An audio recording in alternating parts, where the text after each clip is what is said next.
Muy bien, estudiantes. Entonces, lo que voy a hacer en esta sesión asincrónica es explicar más el script que se había explicado en la anterior clase. Bien, un poco para primeramente recordarles, este es el script que se llama detección COVID-19 y el script en formato IPINB para poderlo trabajar localmente en Notebook Jupyter de Anaconda o bien trabajarlo en Google Colab desde la nube. Entonces, explicando de mejor manera el propósito de este algoritmo, se hace referencia a la detección de COVID a través de imágenes de rayos X. Como había mostrado con anterioridad, existe en este caso un conjunto de datos donde se tiene, por ejemplo, imágenes con COVID. Entonces, tal cual ustedes pueden apreciar, este es el caso de una imagen con COVID, ¿no? Veamos, por ejemplo, otra. Entonces, se puede notar que es la imagen con COVID debido a que existen, ¿no es cierto? En este caso, espurias, asbestos que se presentan en los tejidos pulmonares. Esa es la principal razón. Ahora, algo adicional que tiene este conjunto de datos son las máscaras, ¿no? Si es que ustedes pueden ver las máscaras, en realidad van a filtrar el procesamiento de tal forma de enfocar el análisis exclusivamente en estas regiones que están demarcadas, ¿no? Tal cual ustedes pueden apreciar. Bien, es el caso de las imágenes con COVID. Hay también otra clasificación como opacidad de los pulmones. Y si nosotros apreciamos estas imágenes, vamos a encontrar que corresponde a imágenes, pero que por alguna razón no se ha obtenido las mismas en buena calidad y esto de alguna forma podría distorsionar las imágenes, ¿no? Por eso se las ha clasificado como imágenes que tienen opacidad en los pulmones. Tal es el caso de esta. No, en esos casos puede ser un poco más complicado dar un diagnóstico preciso de si el paciente tiene COVID o tiene neumonía.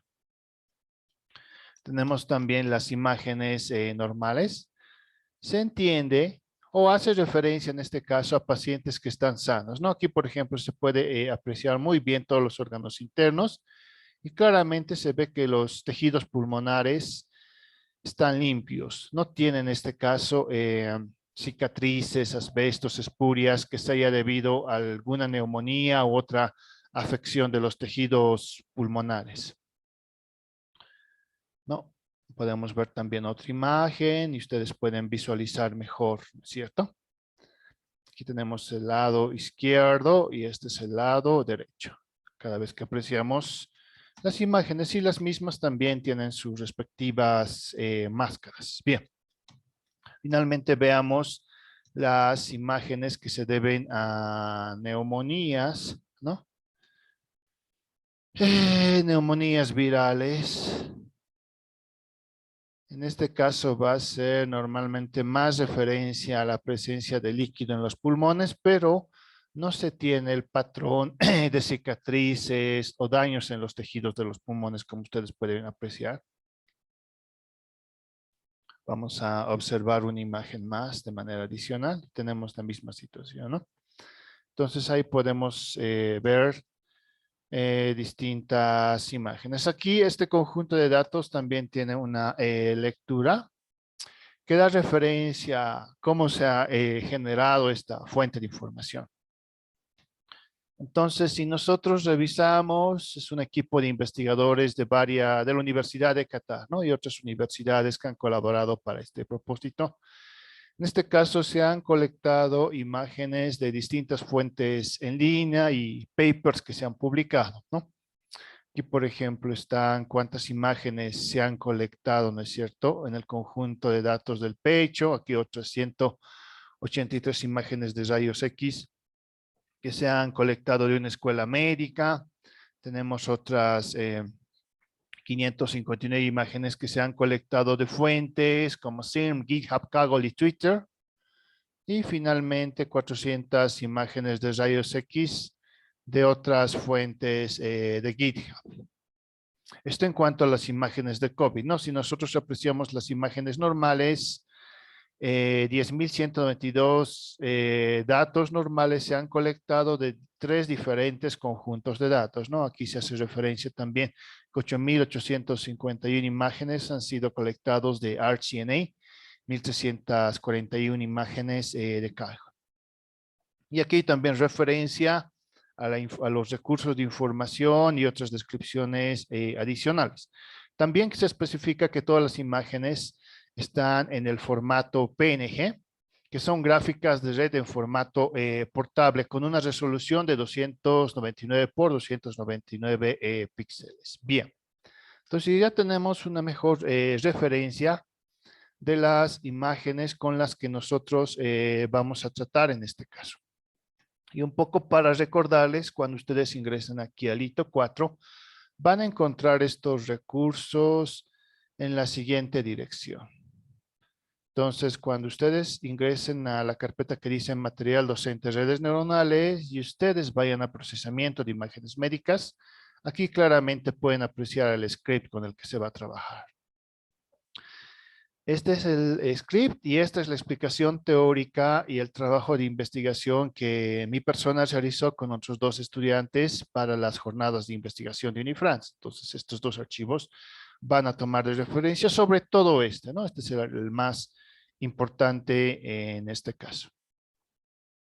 Bien, entonces, en base a estas descripciones vamos a comenzar, ¿no? Entonces, ya tenemos una referencia. Aquí tenemos los recursos de los conjuntos de datos.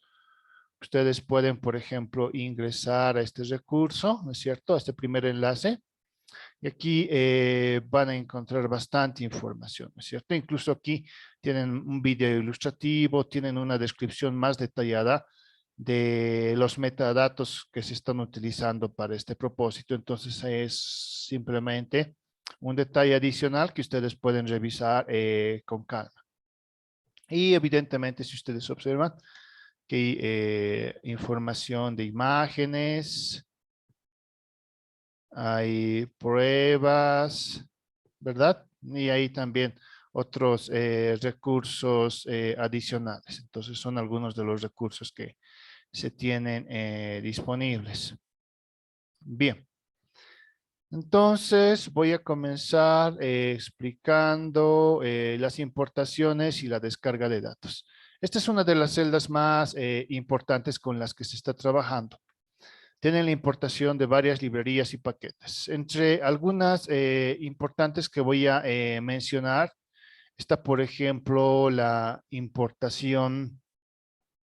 Nosotros tenemos aquí la importación de Seaborn como SN. Seaborn es una librería que nos permite utilizar la función del ploteado del ploteado de gráficas matemáticas. En este caso, específicamente Seaborn permite graficar las distribuciones aleatorias a través de Matplotlib, ¿no? Entonces, es indispensable el trabajo conjunto de estas 2 librerías. Otra librería muy importante, en este caso es Pandas, ¿no? Aquí importamos Pandas como PD. Pandas es un paquete computacional que permite el trabajo con múltiples arrays, ¿no? En otras palabras, nos permite trabajar con arreglos de todo tipo de datos. Pueden ser cadenas de datos, datos numéricos. Si vamos a los datos numéricos, números enteros, números flotantes, etcétera, ¿no? Entonces, estas 2 son 2 librerías muy importantes que nosotros utilizamos para este propósito.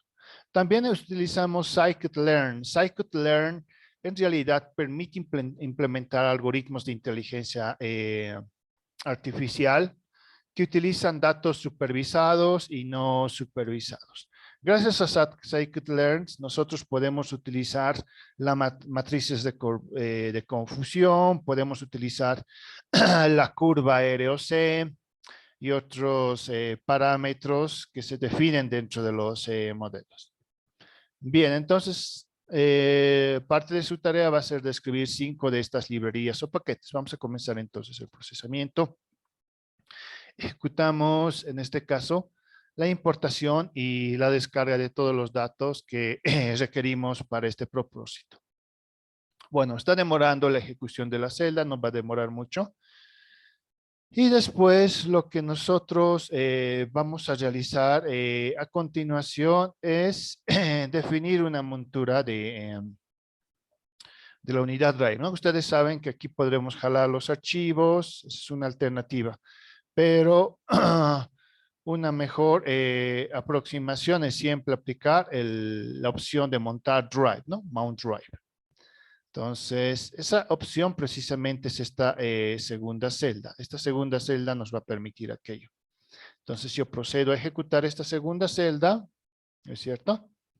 ¿Desea permitir que este cuaderno acceda a tus archivos de Google Drive? Sí. Entonces, conecto con Google Drive.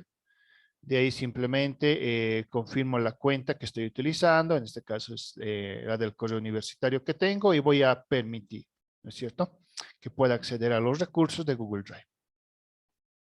Entonces, esto va a demorar un poco. Mientras ejecuta esta celda, vamos explicando las siguientes celdas que tenemos para la descarga de la información. Tenemos entonces la descarga de la información, los datos. Esta siguiente celda va a clonar un repositorio que contiene el conjunto de datos para este propósito.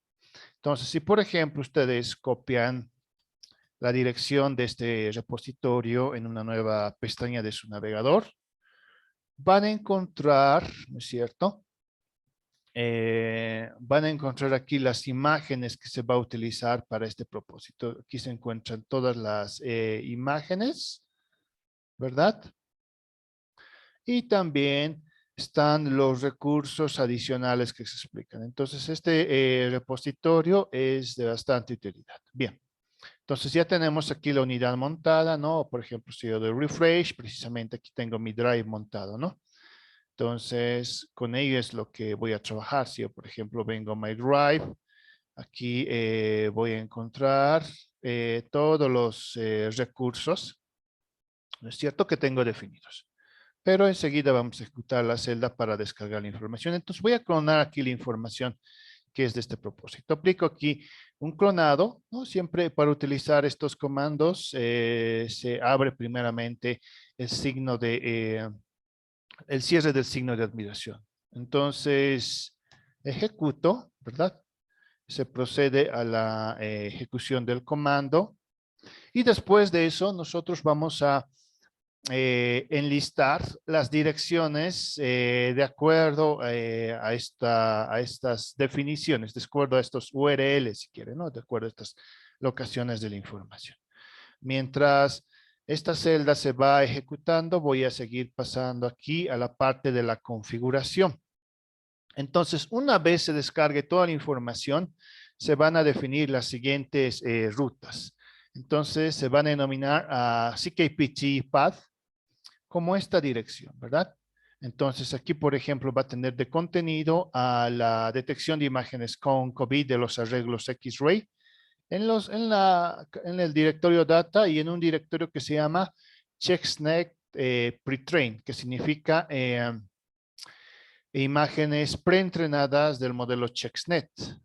Lo mismo se va a hacer aquí para la ruta de metadatos. Se va a definir dentro del directorio content.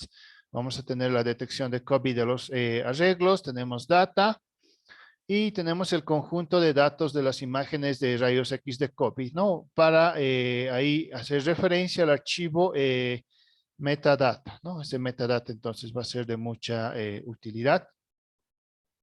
Y tenemos después definidas otras variables. Tenemos la ruta de los datos entrenados, la ruta de los datos para hacer la validación, la ruta de los datos para las pruebas y el almacenaje de la ruta que va a contener los datos finales. Bien, tenemos entonces ya la ejecución de esta celda. Si es que ustedes pueden observar, aquí se han contado 17 objetos, se han definido otros 17 objetos comprimiéndose y se tiene un total de 6.148, ¿no? Y reutilizado 6.131. De esta forma se ha procesado toda la información requerida. Ahora procedo aquí a ejecutar esta celda para el listado de los directorios. Muy bien, entonces ya tengo esas dos celdas ejecutadas. Ustedes si quieren pueden guardar. Nosotros podemos entonces revisar. Y si se dan de cuenta, ¿no? Aquí ya tenemos precisamente los datos con los que vamos a trabajar, ¿no es cierto? Tenemos aquí los datos ya definidos. Aquí tenemos de las imágenes normales, ¿no? Yo puedo también observar ahí las imágenes que están aquí definidas, ¿no? Todas las imágenes que se han definido. Lo mismo vamos a tener para el directorio de imágenes de neumonía, ¿no? Enseguida se va a cargar la información y vamos a poder trabajar con esta información, ¿no? Aquí demora un poco en cargar porque son muchas imágenes, ¿no es cierto? Entonces, esa es la referencia que nosotros estamos utilizando. Entonces, precisamente estas direcciones que se están mencionando aquí ya están aquí estructuradas y definidas, ¿no? Lo único que estamos haciendo en esta celda es definirlo por variables, de tal forma que cada vez que llamemos a estas instancias y locaciones podamos procesar de manera más sencilla el algoritmo. Bien. Ahora aquí esta parte es importante, ¿no? Aquí vamos a definir cuántas iteraciones se van a realizar. Esto originalmente estaba en 10 y esto estaba en 20, ¿no? Para no demorar demasiado el proceso vamos a definir en 1, ¿no? Pero aquí se podría también trabajar con datos más grandes, ¿no? Como 20, por ejemplo, como 20. De hecho, el propósito es que ustedes trabajen, ¿no es cierto?, en esta parte con valores más grandes que 1 y pueden luego explicar ahí las diferencias. Entonces tenemos el tamaño del lote para la primera ejecución que va a ser de 16 y el tamaño del lote para la segunda ejecución que va a ser 4. Bien. Otro aspecto que yo quería revisar es este de metadatos, ¿no? Entonces, si yo, por ejemplo, vengo aquí a los datos y me voy al conjunto de datos de COVID, ¿no es cierto? Aquí dice que voy a encontrar un archivo en formato CSV. Formato CSV, que se va a llamar metadata, ¿no? Entonces, si yo reviso, seguramente voy a encontrar ese archivo. Entonces aquí voy a rápidamente navegar y tratar de encontrar ese archivo que debe estar aquí en la parte final.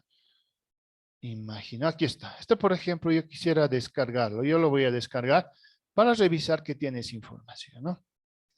Entonces, eso se va descargando, ya se ha descargado, enseguida lo vamos a abrir, ¿no? Bien, lo ocultamos temporalmente y procedemos con la ejecución de esta celda entonces. Muy bien. Mientras esta celda, esta celda ya se va ejecutando y comenzamos entonces el procesamiento de los datos, donde aquí vamos a iniciar en nulo esta variable que van a ser las rutas de todas las imágenes y también las clases, ¿no? Entonces ejecutamos también esta celda. Luego leemos los datos para las imágenes de rayos X normales y aquellas que tengan neumonía. Entonces, lo que vamos a hacer en este bloque de datos es leer las imágenes de sus respectivas carpetas y dividir en imágenes de prueba de entrenamiento. El propósito que ustedes van a realizar en su, su trabajo de evaluación procesual precisamente va a ser describir algunas instancias de esta función. Describiendo grandes rasgos, ¿qué es lo que vamos a hacer aquí? Vamos a definir entonces una variable f. En esa variable f vamos a trabajar, ¿no es cierto?, con esta ruta. Y lo que vamos a hacer aquí es, ¿no es cierto?, vamos a aplicar un append, ¿no es cierto?, de todas estas imágenes a través por este for, ¿no es cierto? Y esto va a estar referenciado con el primer índice, que es el índice 0.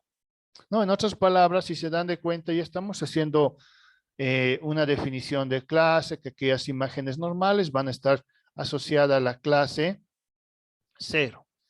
Vamos a hacer lo mismo para aquellas imágenes que tienen neumonía, ¿no? Vamos a utilizar en este caso el rato, la ruta de los datos de neumonía y vamos a hacer lo mismo, ¿no? Pero aquí la condicionante va a ser si es que existe bacteria, ¿no? Si es que existe bacterias presentes en este conjunto de datos, entonces aquí se va a aplicar una instancia de append en la clase 1, ¿verdad? Entonces, básicamente aquí se entiende que aquellas imágenes con bacterias pueden asociarse a neumonía. Y de otra forma, vamos a definir aquí, ¿no es cierto? Simplemente vamos a llevarlos a un índice 2.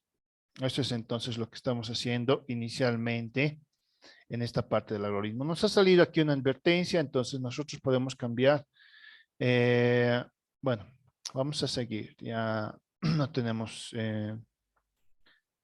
esa definición. Entonces yo ejecuto esta celda. Mientras se va ejecutando esta celda, lo que vamos a hacer rápidamente es ver aquí los metadatos, ¿no? Vamos a revisar un poco estos, qué contienen estos metadatos, porque nos va a ayudar a comprender mejor la información que nosotros estamos utilizando. Entonces, si se fijan aquí, este archivo de metadata tiene mucha información de utilidad, ¿no? Aquí, por ejemplo, se ha definido un identificador de paciente. Cada paciente tiene un identificador, ¿no? Tenemos entonces más o menos, ¿no?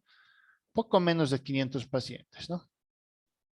Quizás poco más de 400 pacientes, pero cada uno de ellos tiene su propio identificador. Se tiene definido aquí un offset que no sé a qué hace referencia. Ustedes pueden tratar de investigar. Tenemos aquí características específicas de cada paciente. Por ejemplo, masculino, femenino, tenemos la edad de los pacientes, tenemos lo que se ha encontrado acerca del paciente, ¿no? En este caso, si el paciente, por ejemplo, ha tenido COVID, ¿no es cierto? Con una infección viral que ha causado también neumonía en los pulmones. Otro caso puede ser netamente neumonía, ¿no? Neumonía no asociada a COVID, ¿no? Tenemos aquí COVID, que precisamente viene por una infección viral. Hay otros casos del SARS, por ejemplo, ¿no? El paciente no tenía COVID, pero tenía SARS, ¿no? También por una infección viral. Entonces, tenemos el caso de cada uno de los pacientes. Básicamente, estas llegarían a ser las etiquetas de las imágenes que nosotros estamos utilizando. Aquí, por ejemplo, pacientes con neumonía. Hay también otras infecciones como neumocitis, ¿verdad? Que tiene otras características. Tenemos Streptococcus, que es a través de bacterias, no a través de una infección viral, pero a través de la presencia de bacterias, ¿no? Entonces, así, aquí, por ejemplo, no se ha encontrado nada, ¿no? Entonces, se puede entender que el paciente no ha sido diagnosticado con ninguna infección viral. Y así ustedes pueden revisar mejor esta información para conocer mejor los metadatos. Luego tenemos de ellos si es que el paciente ha dado positivo una prueba RT-PCR, ¿no? Aquí, por ejemplo, ha dado positivo, positivo. Básicamente, en todos aquellos casos que evidentemente el COVID ha dado positivo, ¿no? Aquí, por ejemplo, estaba en una situación no clara, en una situación con susceptibilidad, ¿no? Aquí no se tenía un diagnóstico preciso, pero el paciente en sí tenía COVID, ¿verdad? Entonces hay también esas situaciones. Ahora, ¿por qué esta situación puede ser unclear? Porque ustedes saben que se manejan umbrales para definir si eres positivo o negativo a una prueba. Entonces, cuando caes en un umbral, en un rango de datos que si bien no define que eres positivo, pero tampoco define que eres negativo, entonces esa región precisamente define como unclear. En muchos otros casos no se tiene información, ¿no? Entonces, aquí, por ejemplo, se habla si es que el paciente ha sobrevivido, ¿verdad? ¿No? En algún caso que no ha sobrevivido, ha fallecido.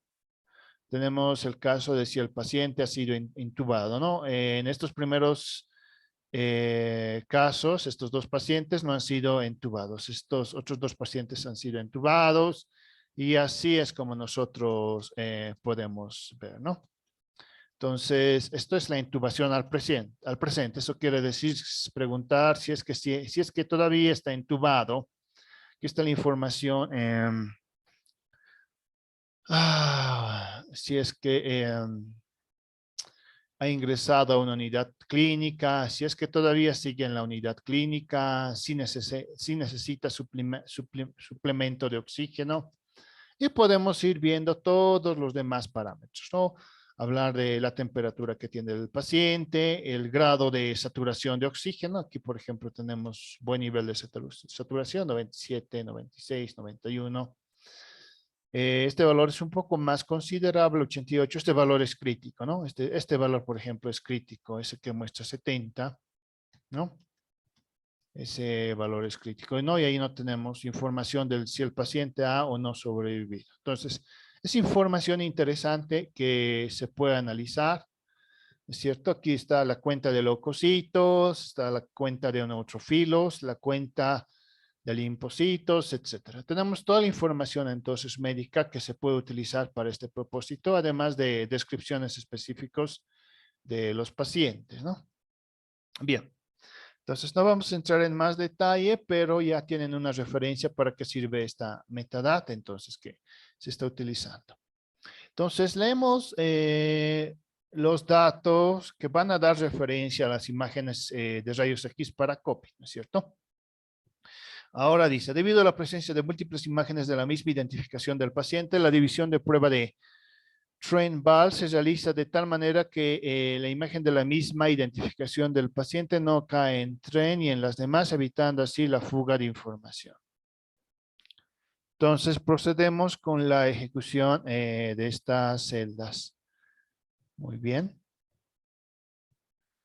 Entonces tenemos la ejecución de esta información. Entonces, si se dan de cuenta, aquí ha resumido, ha filtrado la información que estábamos revisando anteriormente, ¿no?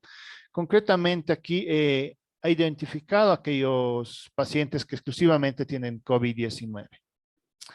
Entonces, aquí podemos ver algunos aspectos, ¿no es cierto?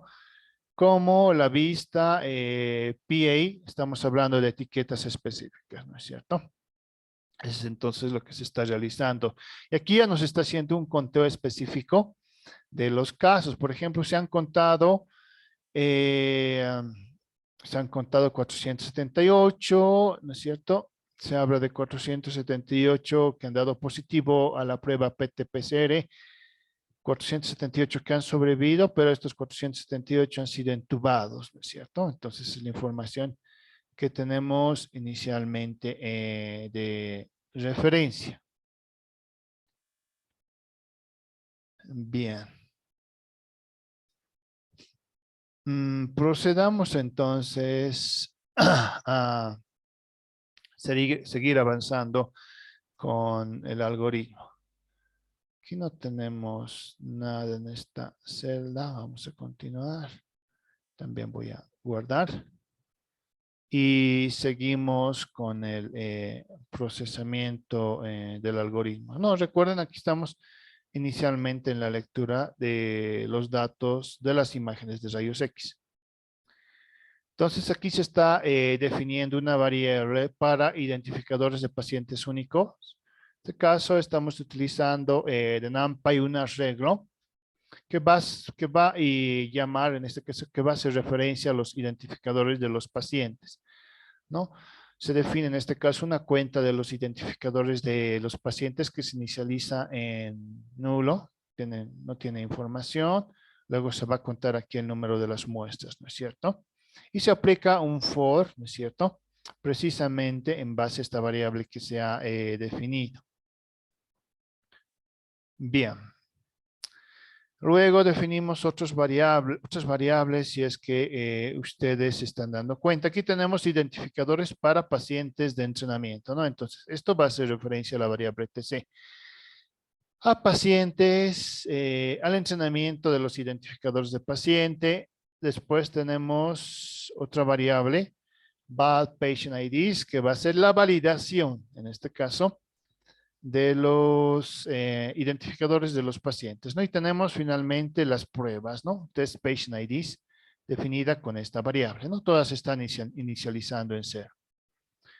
Entonces, aquí se inicializa en 0 la cuenta total y comenzamos a barrer para este propósito.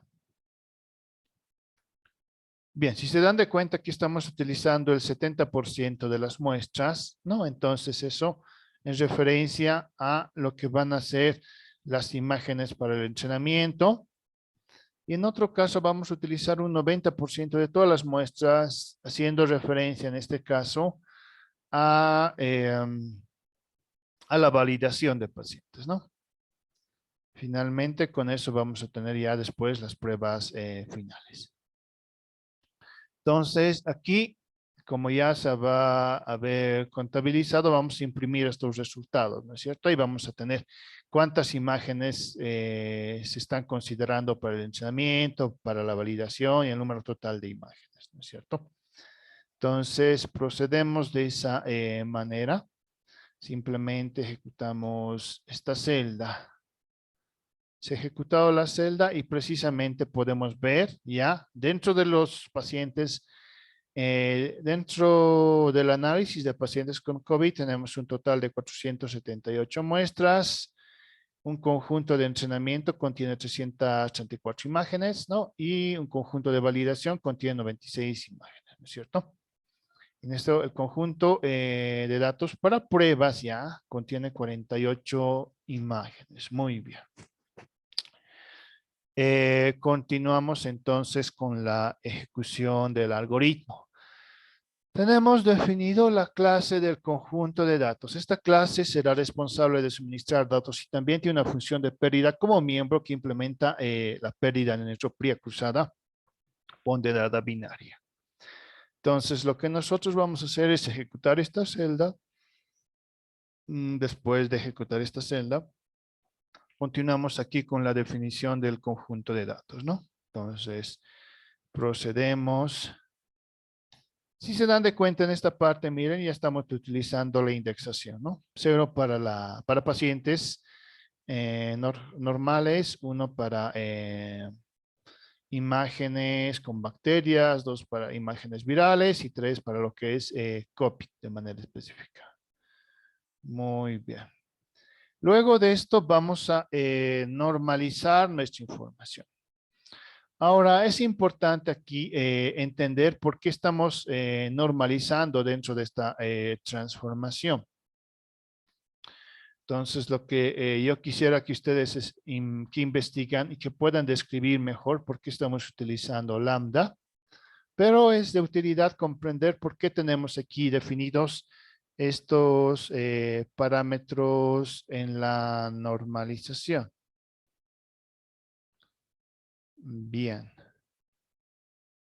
Entonces, vamos a proceder con la explicación de esa parte. Enseguida les voy a explicar.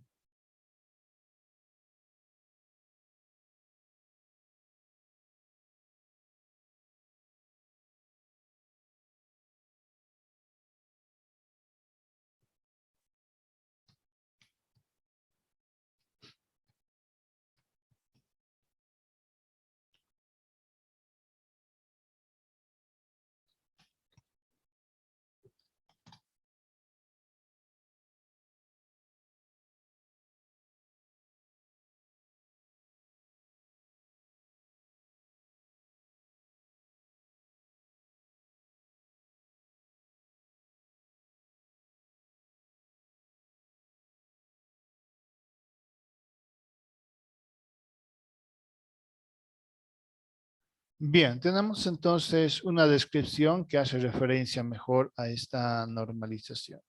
Estoy entonces volviendo a compartir nuevamente. Bien, vamos a tratar de comprender entonces esta celda que nosotros estamos utilizando. Tenemos aquí la normalización, ¿verdad? Tenemos una transformación y aplicamos esta normalización con estos parámetros predefinidos.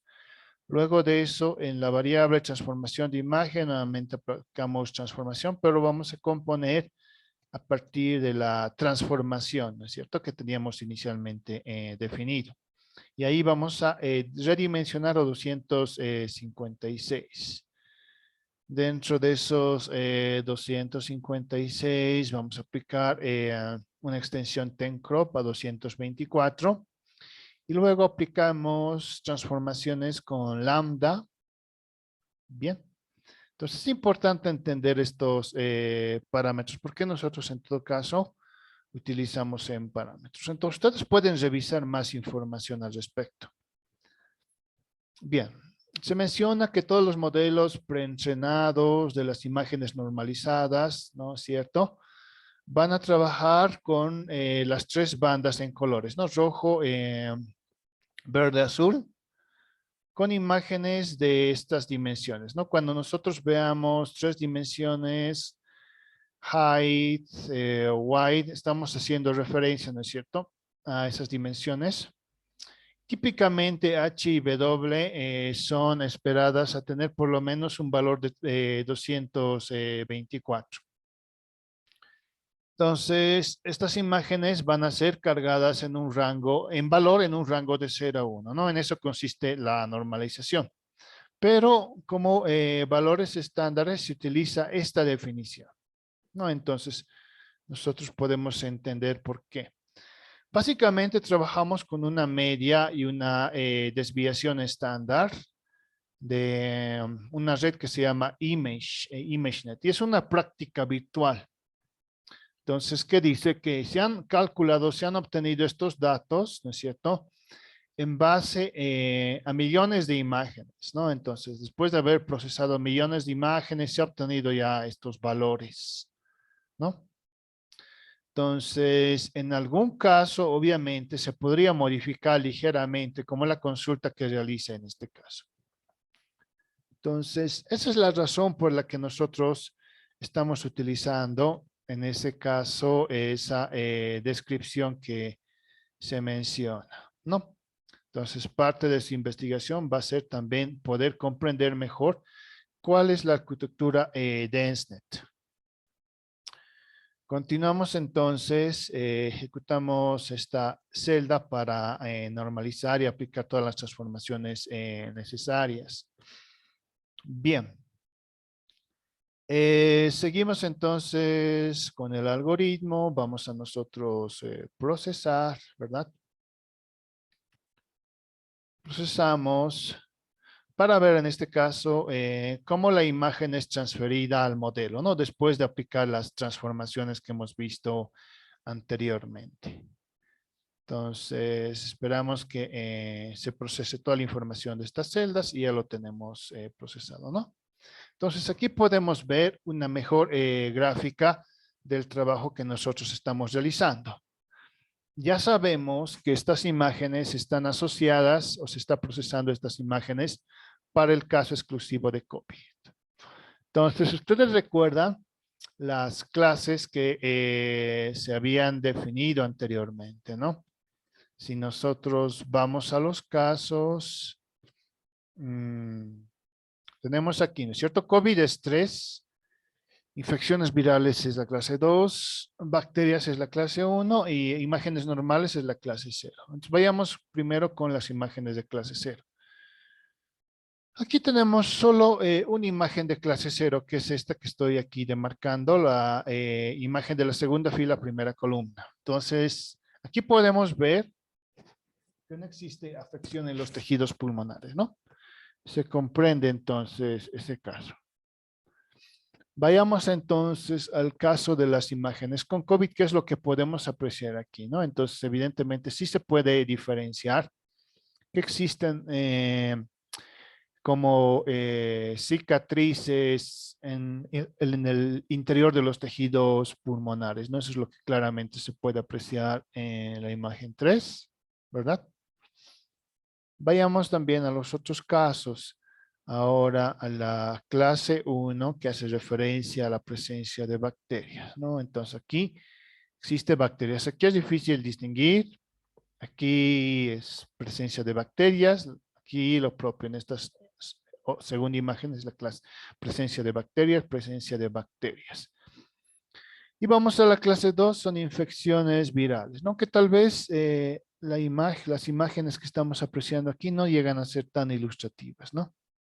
Pero eso es lo que en realidad está haciendo el modelo internamente, ¿no? Para poder comprender mejor. Ahora sí vamos a la definición del modelo definido propiamente. En este caso, el propósito es que ustedes puedan estudiar y describir el modelo DENSNET. Aquí simplemente el modelo ChexNet se basa en la arquitectura DenseNet y vamos a agregar los pesos que se han preentrenado y vamos a cambiar la capa de clasificación. Entonces, procedemos con la ejecución de esta celda. Muy bien.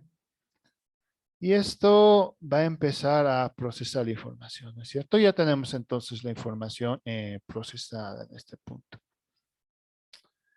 Ahora, nosotros hemos aquí definido, ¿no es cierto? Hemos en realidad descargado, ¿no es cierto? Esta imagen a esta dirección. Pero lo más importante aquí es saber que hemos utilizado una iteración, ¿no? Si nosotros volvemos a esta parte, vamos ahí a la parte superior. No, aquí si ustedes hubiesen utilizado un mayor parámetro, obviamente, hubiesen generado más iteraciones. Entonces, la idea es que ustedes puedan utilizar un valor más grande. Puede ser 4, puede ser 6, ¿verdad? Obviamente, dependiendo del tiempo que dediquen al procesamiento, porque mientras mayor sea el número aquí de iteraciones, obviamente va a demorar más tiempo, ¿no? He definido solamente una iteración para agilizar este procesamiento y este resultado que se les está mostrando ahora. Entonces, ahora sí, nos dedicamos al entrenamiento del modelo. El entrenamiento del modelo consiste en los siguientes pasos. La capa de clasificación del modelo ChexNet preentrenado se cambia por 4 clases. Después de congelar todo excepto esta nueva capa, el modelo se entrena durante 30 épocas. Se selecciona el mejor modelo del proceso anterior en términos de pérdida de clasificación, términos de pérdida de validación, perdón. Y después, el segundo mejor modelo del proceso, el mejor modelo del segundo proceso se utiliza para evaluaciones e inferencias adicionales. Entonces, procedemos ahora sí al entrenamiento del modelo. Ahora, nuevamente, si es que ustedes observan aquí, otra vuelta para el entrenamiento se está utilizando un determinado número de épocas. Esto, por ejemplo, yo lo podría reducir a 2, ¿no? Entonces, si quieren, aquí podría ser lo siguiente. Esto lo podría dejar en comentario y simplemente copiaría esta segunda parte, ¿no? Entonces, esto es para que ustedes hagan pruebas adicionales, ¿no? Por ejemplo, yo voy a utilizar solamente aquí 3 iteraciones para poder procesar igual más rápido. Procedo entonces con el entrenamiento del modelo.